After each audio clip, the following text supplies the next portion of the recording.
Hey guys, welcome to the next tutorial for ethical hacking and penetration testing via Kali Linux. So in the previous tutorial we took a look at the whois and DNS enum.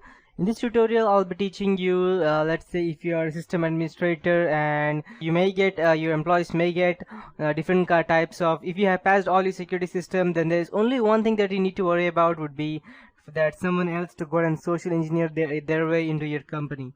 So you need to keep your company secure. So in order for you to do that, you need to make your employees know what are the risks of that someone else sends them an email stating that from any random company to give out their IP addresses or any other thing by just by sending in some mail or clicking on some links. So you need to know that the mails come from the right place. So in order for you to do that, let's say sometimes you get an email from a random IP address such as abc@google.com or cc@google.com or desktop support@google.com. You get some such things like these. So you need to make sure first that maybe the Google can be right. It can be Google, but sometimes, most of the time, it is not Google, because Google does not actually go ahead and let you know every time that you need to verify your account. Once it's done, it's done. It won't ask you again. Most of the times, I'm saying. So you need to go ahead and keep your employees secure. So in order for that, there is one separate tool over here so that you can check whether email ID you have received or the domain name you have received is a real one or not.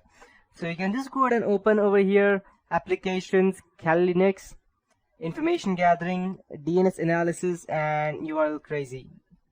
So you can see over here that there are different versions over here. You can generate and test the domain typos and variation to perform URL hijacking, phishing, which is mostly done, and corporate espionage.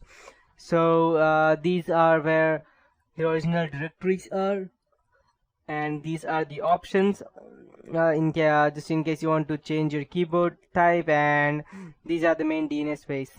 So let's go ahead and check what we could do. I'll just type URLcrazy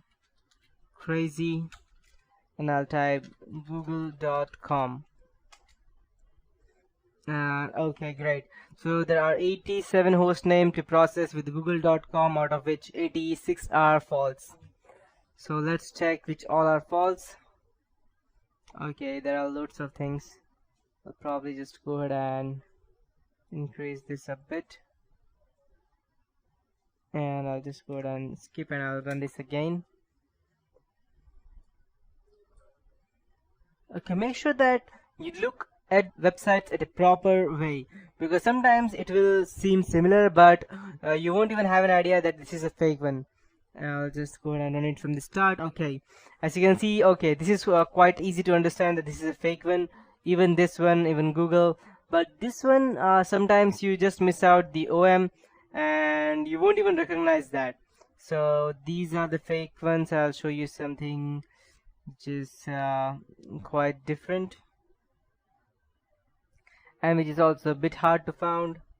We have googles.com, which probably people don't see, or we don't have the period in between, so people normally go ahead and just click it out. So you can see over here we have also the reason as to why it's a fake one, and it's giving me out all the information and showing that only the domain original one is Google, which was searched at this time, that's today, and this is the date when it searched, and my keyboard is QWERTY, so these are the conditions that I have been searching through.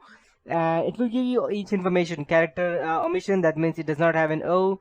Same thing here, it does not have period com cm.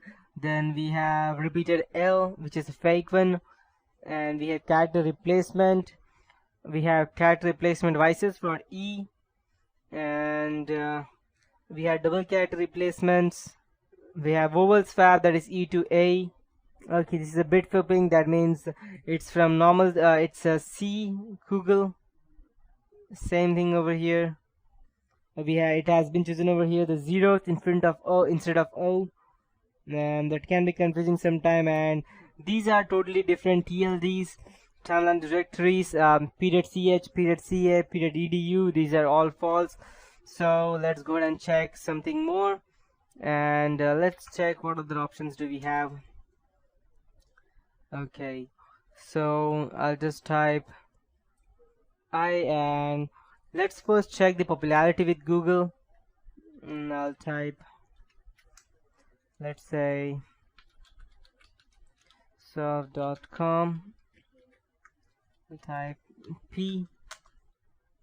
Okay, we have 130 host name.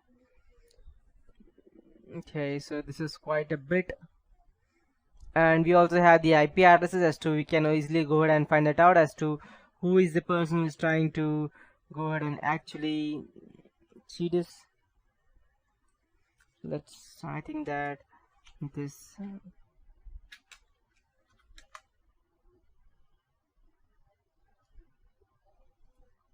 check. Okay, perfect. So as you can see, we have it. We even have the email IDs and the SMTPs which they are using, and it's quite a bit. So what you could do is you could simply go ahead and save these if you want to check that the email IDs which you have received are the right one or not. Just we have an option over here to output this file to a text file, and you can go ahead and save this and then search into that whether this is the correct one or not. So this is one way as to how we can go ahead and do that. Now I'll show you one more thing which is quite different, and it will be, let me just go ahead and open that.